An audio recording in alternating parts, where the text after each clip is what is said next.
Galilée, à Jérusalem, tout le monde était guéri, tous les malades étaient guéris, parce que Jésus lui-même était passionné. Matthew Slater, qui joue dans Patriots de New England. Oh, Amen. amen, qui témoigne de sa foi. Amen. Comment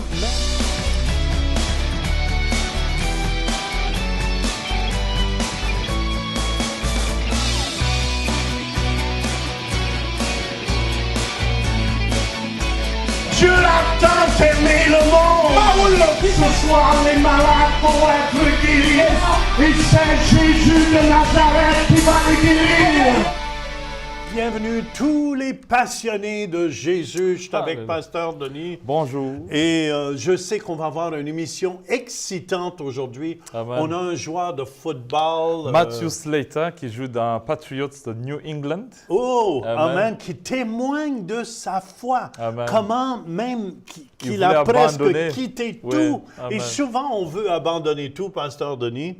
Et c'est là que Dieu veut agir. Amen. Et on vous dit, n'abandonnez rien aujourd'hui. Amen. Amen. Si vous êtes découragés, soyez encouragés. On est les passionnés de Jésus. Amen. Parce que, Pasteur Denis, tu vas nous parler comment c'est important d'avoir une passion. Une passion. Parce que je parle de quelqu'un qui a aussi abandonné une fois l'équipe apostolique de Paul et de Barnabas. Il était parti en mission avec eux. Il s'appelle Marc. Et puis il part avec eux au milieu du chemin, au milieu du travail. Il abandonne la mission, il abandonne le travail, il abandonne l'œuvre de Dieu. Mais plus tard, on va voir combien ce jeune homme, Marc, va être passionné pour l'Évangile, passionné de ce que Dieu l'appelle à faire. Et c'est un jeune homme qui n'est pas très visible au début du ministère parce qu'il était jeune quand Jésus était là. Et puis, Paul va le récupérer pour vraiment servir ensemble avec lui. Pierre va voir quelque chose dans ce jeune homme qui n'est pas comme tout le monde. Barnabas, qui était d'ailleurs son cousin, lui aussi va la voir. Et Marc, vraiment, c'est toute une bénédiction. De la manière, il est passionné. Pasteur Jean, savez-vous que c'est lui qui va écrire le premier, l'Évangile? Parce que l'Évangile selon Saint Marc a été écrit le premier, parce qu'il était tellement passionné, il voulait que le monde entier puisse connaître ce qu'il a reçu dans la vie de Jésus. Tu sais, Pasteur Denis, quand on est passionné pour Dieu, on n'est pas passionné pour nous-mêmes. Ce qui compte, c'est pas ce que moi, Oui. amen, puis j'essaie d'écraser l'autre à côté de moi, qui est toi présentement, pour essayer de m'élever. Ça, c'est la Oui. façon que le monde opère. Oui. Et si on veut s'élever, on essaie d'écraser l'autre. Mais quand tu es passionné pour Dieu, Amen. tu élèves l'autre. Tu bâtis l'autre. Amen. Tu n'es pas jaloux Amen. de l'autre. Amen. Et je pense que tu vas aussi parler de ça dans... Oui, dans l'enseignement, c'est tellement bénissant parce que je découvre Marc d'une manière, quand il était jeune, il va suivre Jésus à Gethsémane. On l'a réveillé la nuit, je ne sais pas comment, mais dans le livre de Marc, chapitre 14, versets 50 à 52, on nous dit qu'il y avait un jeune homme, quand Jésus priait, il s'est caché derrière les arbres, il écoutait la prière de Jésus, et quand ils sont venus arrêter Jésus, il se sauva tout nu et il courut. Il courut, il s'est sauvé et il a toujours essayé d'esquiver, de fuir. Et je pense que même, peut-être il y a quelqu'un qui nous écoute C'est comme vrai. Matthew Slater, qui tu essaies de fuir, d'abandonner, mais Dieu a un plan avec toi. Il n'a pas abandonné ta vie. Je crois que Dieu a un plan de passion avec lui. Dieu a un plan pour chacun de nous. Puis c'est important aussi d'être passionné dans qu'est-ce qu'on fait. Moi, je suis passionné pour Dieu. Amen. Écoutez, et j'accepte qui je suis aussi. Ça, c'est très important. Amen. Mais Dieu m'a tellement touché. Il m'a tellement touché que je ne peux pas me taire. Amen. Je ne peux pas m'arrêter de parler de Jésus. Je suis tellement touché. Je regarde ceux qui sont passionnés. Il n'y a rien de mauvais, là. Passionnés pour le hockey. Oui. Je regarde les annonceurs à la télé. Mais j'ai dit, ils sont passionnés. Ils rêvent le hockey. Ils Alléluia. parlent le hockey. Amen. Ils se couchent avec une porte, je pense, Amen, et un amen, bâton d'hockey. Oui. Et ils rêvent le hockey. Oui. Et il faut être passionné dans la vie. Passionné. Si on n'est pas passionné pour Dieu, ça veut dire on est mort, ouais, Dieu est bon. Oui. Non. C'est pour ça, si vous remarquez, des fois, je suis excité pour Dieu. Amen, amen. Je peux pas rester là et dire, oui, Dieu est bon. Amen. Oui, il est vraiment bon. C'est pas ma personnalité. Amen. Toi, tu es plus tranquille que moi. Non, je suis passionné dans mon Oui, c'est cœur. vrai, c'est vrai.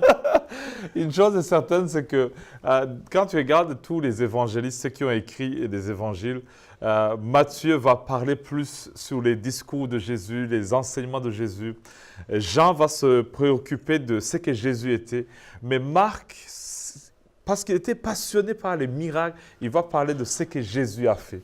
Et tous ces miracles, il va les écrire en disant, voyez combien Jésus était un homme qui voulait voir les actions s'opérer en Galilée, à Jérusalem. Tout le monde était guéri, tous les malades étaient guéris, parce que Jésus lui-même était passionné. Et si on est passionné, on va voir Jésus à l'œuvre. Mais je te vois passionné et Amen. c'est excitant et c'est pour ça, ensemble, si vous voulez, on va aller au Centre Réveil, écouter justement la prédication de Pasteur Denis sur être passionné. Amen. Marc a toujours été un assistant, un numéro 2. Un genre de monsieur qui est toujours à côté de big ones, de number ones, des numéro 1. On a Paul qui a été un mentor pour lui, Barnabas qui était là. À un moment, Pierre, il dit, Marc vous salue à Babylone. Toujours en train de servir. Un numéro 2 qui sert. Ce que j'aime avec Marc, il ne s'est pas plaint en disant, « Hey, moi, je ne prends jamais le micro. C'est vous les apôtres. Vous avez les titres, vous avez tout. Moi, je suis toujours un gars. Si vous avez besoin de moi, vous pouvez m'appeler. » Vous savez, au travail, des fois, tu fais plus que même ton directeur. Tu fais plus que ton manager. Mais c'est lui qui reçoit le crédit. Est-ce qu'il y a des gens qui comprennent ce que je parle? Des Marcus qui travaillent à un département et ils travaillent de nuit, ils travaillent de jour, mais ils ne reçoivent jamais la gloire.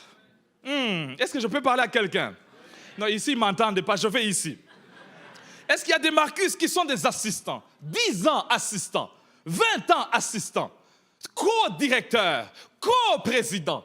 Tu n'as jamais vraiment le titre qu'il faut. Et puis, tu es là, mais tu as la passion. Je vais parler à quelqu'un qui a toujours servi sous l'ombre, quelqu'un qui a toujours servi sous les autres, que ton jour arrive aussi. C'est lui, Marc, qui a écrit le premier évangile. Barnabas n'a pas écrit. Pierre a écrit plus tard. Oui, Paul a écrit, mais Marc, l'assistant, il a une capacité d'écrivain en lui. Passionné par l'écriture. Passionné par les choses qu'il voyait et que les autres ne voyaient pas. Et il va les écrire. Je déclare qu'en toi, ce qui est caché va commencer à sortir dans le nom de Jésus. Des Marcus qui, dans les dernières heures, se lèvent. Il dit, moi aussi je crois qu'il y a un talent, une grâce, une faveur qui est en moi. Sers le Seigneur, peu importe la position. Ce n'est pas les titres ou la position qui vont faire que tu sois passionné, mais c'est la passion qui t'amène vers la gloire de Dieu. J'ai vu des gens qui veulent avoir le titre, mais ils n'ont pas la passion. Je préfère avoir quelqu'un qui est passionné, et quand on lui donne l'opportunité, il brille. Que quelqu'un qu'on donne un titre et puis tu vois que, depuis qu'on lui a nommé directeur du district, il est devenu plus froid qu'avant. Il était le plus motivé, le plus zélé. Une fois on le nomme, la passion part. Je parle à quelqu'un qui aujourd'hui va dire, Seigneur, utilise-moi, donne-moi la passion. Peu importe ce qu'on va me nommer, mais je veux te servir. On a vu des gens qui étaient dans l'opposition, dans les partis, dans les pays. Ils n'étaient rien. Ils n'avaient même pas une idée qu'un jour, on va le nommer. Au jour de l'élection, de nulle part, on le nomme le président de la République. Aïe, aïe, aïe, aïe, et voilà, il s'en vient. La passion qu'il avait s'arrête le jour de son inauguration. Tu ne vois plus le même gars, tu ne vois plus la même personne. Tu dis, mais qu'est-ce qui s'est passé? Il avait pourtant des bonnes idées. Oui, c'est pourquoi on a besoin des hommes et des femmes comme vous qui sont passionnés. Non pas au début. Vaut mieux la fin d'une chose que son commencement. Quelqu'un peut dire amen avec moi. Je veux des gens qui sont passionnés. On a vu des gens qu'on a confiés des églises qui ont été des pasteurs, mais la passion est terminée. Il prêche, il dit, amène l'argent seulement. Allez, quittez l'église. Et tu dis, mais le jour où tu me cherchais, tu étais passionné. Mais maintenant, on est venu, tu nous prends pour acquis. On a besoin des églises qui sont passionnées, qui sont là les lundis, les mardis, les mercredis, à la prière, qui sont là à chercher la face de Dieu, qui ont l'intercession à cœur, qui ont le cœur de Dieu, qui disent, Seigneur, je veux apprendre davantage les choses du royaume.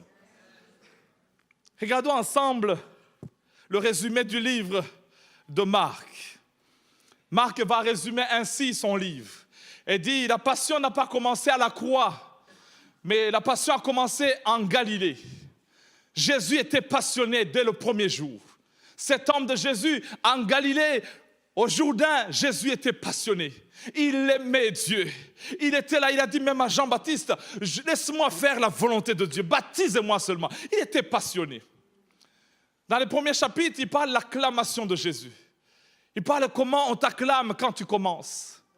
Mais à un moment, tu vas te rendre compte que l'opposition va venir. Les mêmes gens qui t'acclament aujourd'hui, les mêmes gens vont te crucifier demain. C'est pourquoi tu dois rester passionné par Dieu et pour ce que Dieu a fait dans ta vie. Non pas de ce que les hommes peuvent dire en toi, mais ce que Dieu dit de toi. Il dit, celui-ci est mon fils en qui j'ai mis toute mon affection. Si Dieu confirme, peu importe ce que les hommes peuvent dire. Parce qu'aujourd'hui, ils t'acclament, demain, ils seront opposés à toi. Mais il dit, Jésus était toujours passionné, même quand il formait les 12 disciples. La concentration. Jésus va se concentrer sur les 12. Il va les former. L'école Kairos, l'école de ministère, une formation. Il dit, je vais me consacrer à vous. Je vais me concentrer sur votre formation. On a besoin de mères qui se consacrent. Il dit, je vois ce jeune homme, cet enfant que Dieu m'a donné. Il a des talents, il a des capacités. Je veux me concentrer sur lui. Je veux lui donner la passion. Je vais lui donner l'amour de faire l'œuvre. Je vais lui donner l'amour de devenir mère un jour.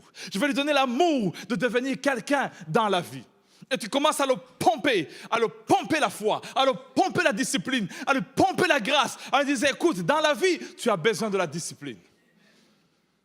Vendredi passé, Madeleine, notre ministre dans l'intercession, nous a raconté que dans l'école de son petit enfant, il y a eu 2 meurtres déjà, 2 suicides.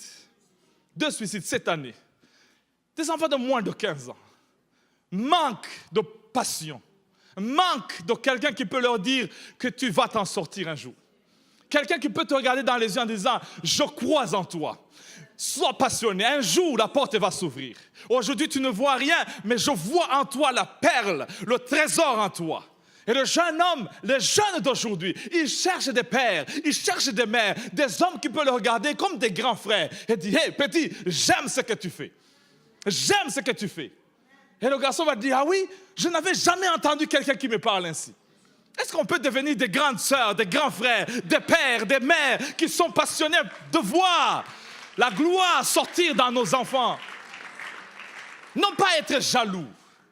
Il y a des parents qui sont jaloux. Ah, moi aussi je n'ai pas réussi dans la vie.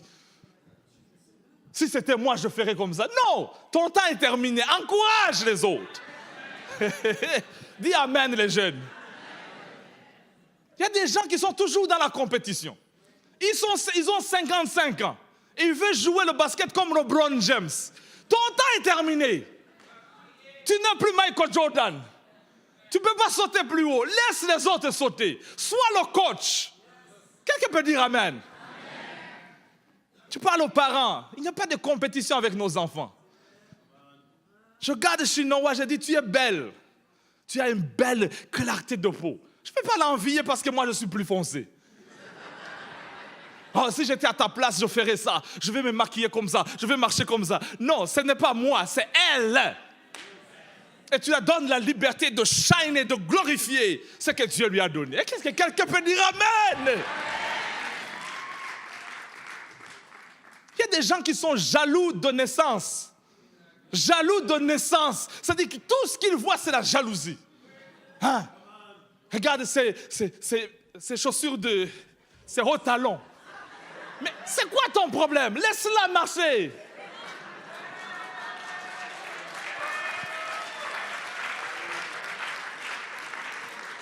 Jaloux de ta robe, jaloux de ton manteau, jaloux de ta voiture. Ah, elle se croit qui? Elle se croit rien. Elle se croit la fille du roi. Elle est passionnée. Oh, voilà ses cheveux encore. Elle a changé ses cheveux. Elle est partie au salon de coiffure encore. Écoute, si toi tu n'as pas le temps, elle a le temps. Elle bénit l'Éternel. Oh, si moi j'étais à sa place, je dirais ça à mon mari.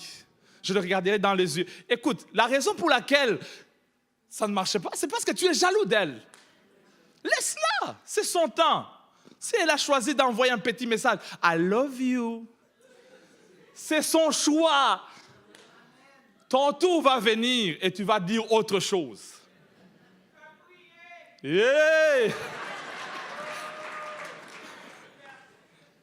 J'aime quand ça sort comme ça, là. Ça dit que ça vient chercher quelqu'un.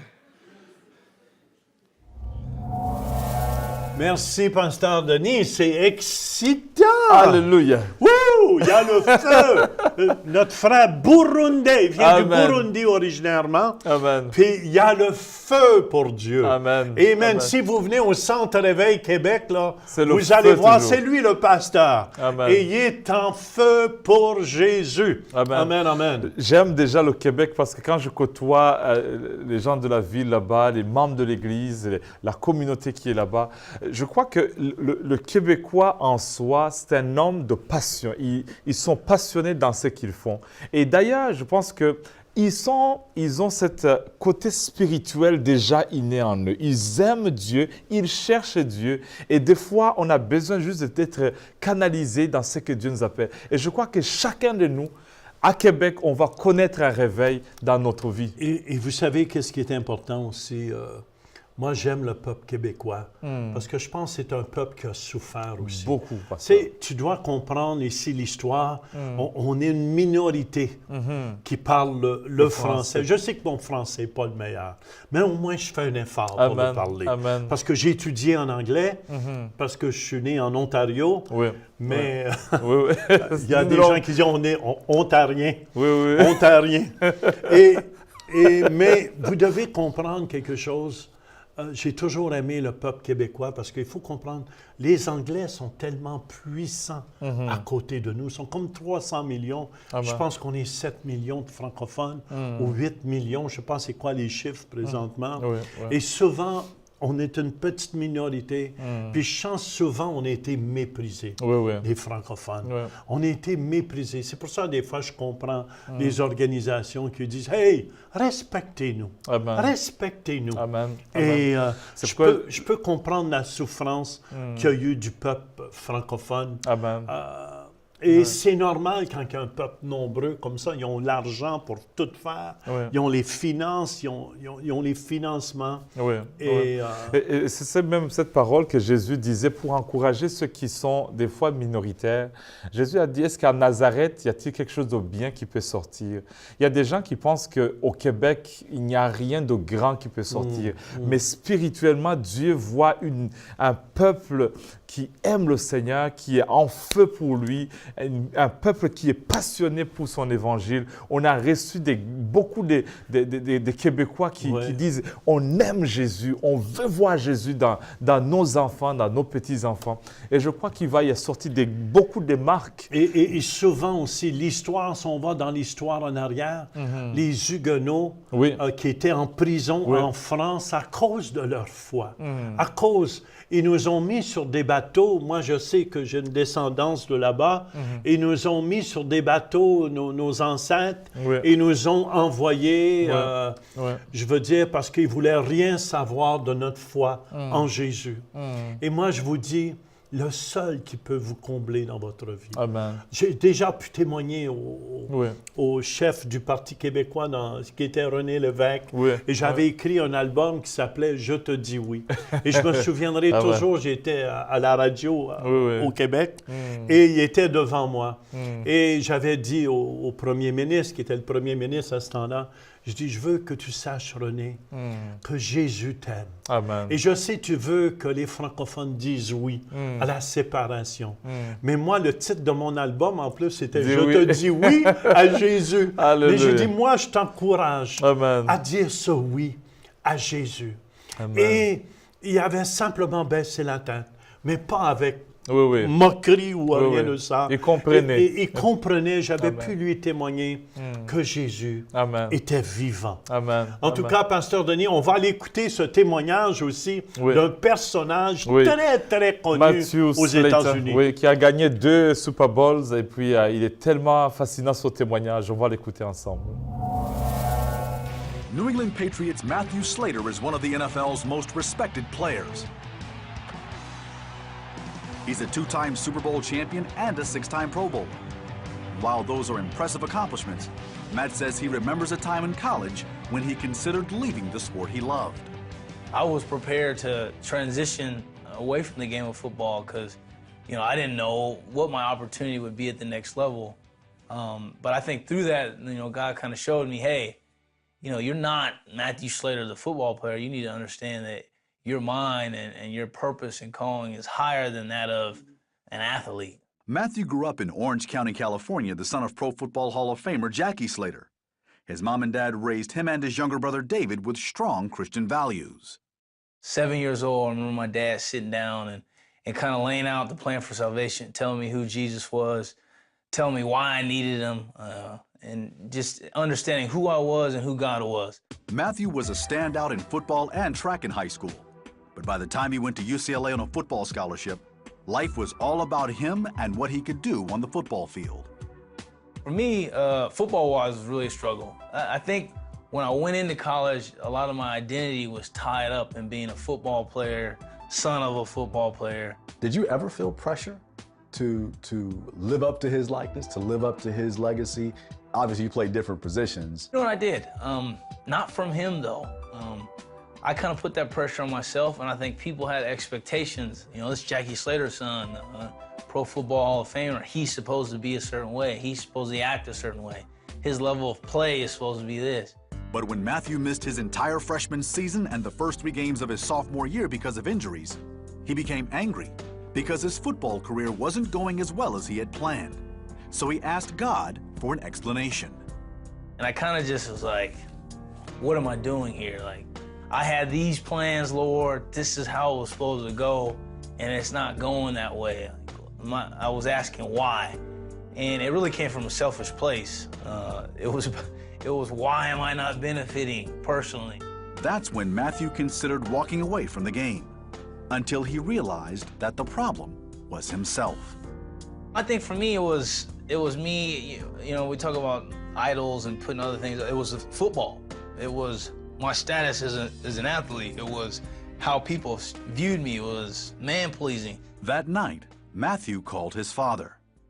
My dad kind of just sharing scripture with me and talking with me and helping me see and understand that, hey, it's not about you all the time, son. And sometimes the Lord has plans for your life that you can't even see and understand. It was then that he decided to follow God's purpose for his life. How did you change after you made that decision to live wholeheartedly for Christ? What changed? I think I had a lot of anger and frustration. I think I was just a little bit more free and at peace with the Lord's will. And I didn't wrestle with God as much about, that's how I want to do things. And I think that peace and freedom was really, it was like a weight lifted off my shoulders. Right.